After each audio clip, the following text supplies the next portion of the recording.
नमस्कार. आजकाल सगळे ऑर्गॅनिक गोष्टीकडे वळत चाललेत. प्लॅस्टिकचा वापर कमी करून त्या जागी नेचर फ्रेंडली गोष्टींचा वापर करतात.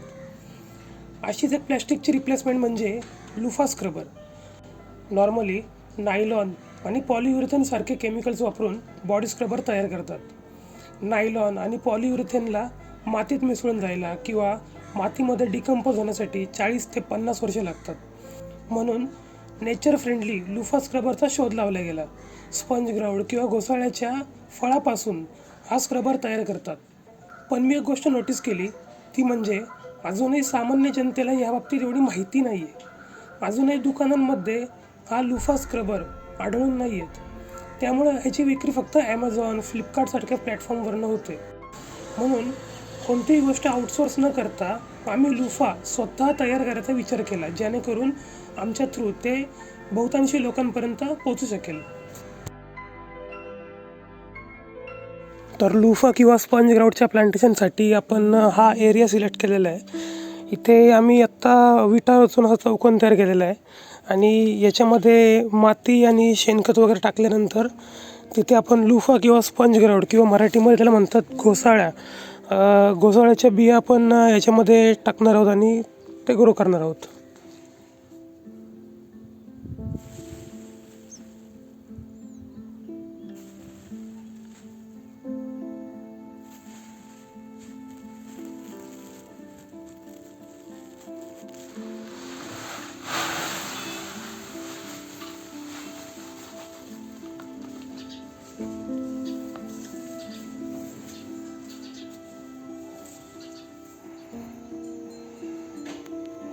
तर सुंदर अशी इव्हनिंग झाली आत्ता आणि सनसेट नुकताच होऊन गेला आहे आणि माझे हात पण खूप सुंदर शेणाने भरलेले आहेत, कारण आपण शेणखत घेतो आत्ता इकडून.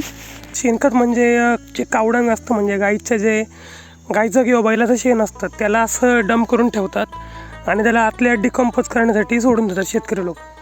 तर आत्ता आपण ते शेणखत घेणार आहोत आणि शेणखत ॲक्च्युली हे असं ओलंवालं पाहिजे, जे डिकंपोज झालं ना प्रॉपर ते वालं पाहिजे. शेणखतामध्ये सेल्युलोज, हेमिसेल्युलोज, नायट्रोजन, फॉस्फरस, मॅग्नेशियम, कॅल्शियमसारखे महत्त्वाचे घटक असतात जे आपल्याला लुफा प्लांटेशनसाठी लागणार आहे. शेणखतामध्ये जे असे गांडूळ वगैरे किंवा हे असे किडे दिसतात, तर ह्या किड्यांमुळे ती माती भुसभुशीत व्हायला मदत होते आणि आपलं जे आपण बायोम म्हणतो किंवा जे आपण मायक्रोबियल कंटेंट म्हणतो मातीतला, तो पण चांगला राहतो जर आपण हे डिकंपोज झालेलं शेणखत घेतलं तर. लक्षात ठेवा, हे जे वरचा जो शेणखत आहे ना, म्हणजे हे वालं, तर हे आपल्याला घ्यायचं नाही आहे, कारण हे डिकंपोज झालेलं नाही आहे. हे अजून शेणच आहे, ह्याचं खत झालेलं नाही आहे. पण जर आपण ह्याच्या खाली बघितलं उकरून, तर हे असं आपल्याला डिकंपोज झालेलं, म्हणजे हे जे दिसतं ना, हे लगेच तुटतं स्पंजसारखं. तर हे असं शेणखत आहे जे आपल्याला आत्ता घ्यायचं आहे.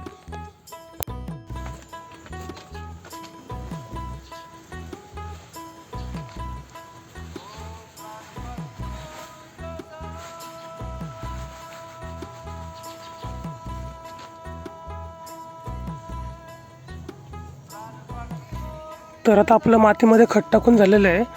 आता हे जे ओलं गाईचं शेण आणलं होतं मी, तर ह्यामध्ये आपण पाणी टाकून या ज्या विटा आहेत ना, तर या विटांना आपण सारवून घेणार आहोत, म्हणजे जेणेकरून ती चांगली पकड राहील आणि ते बांधकाम हलणार नाही किंवा माती बाहेर येणार नाही अजिबात.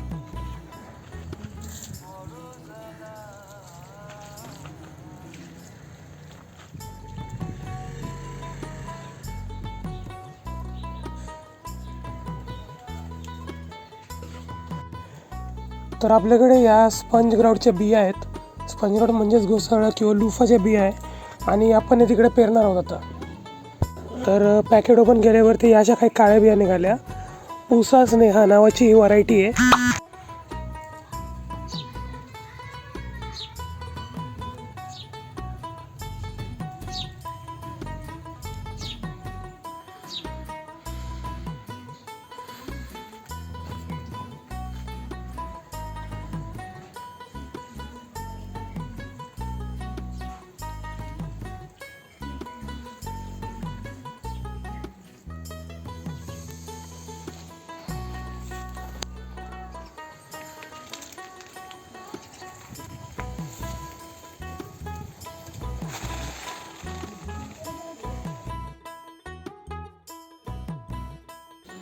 तर सीड लावून ऑलमोस्ट 1 वीक झाला आता आणि तुम्ही बघू शकता अशी रोपं आलेली आहेत.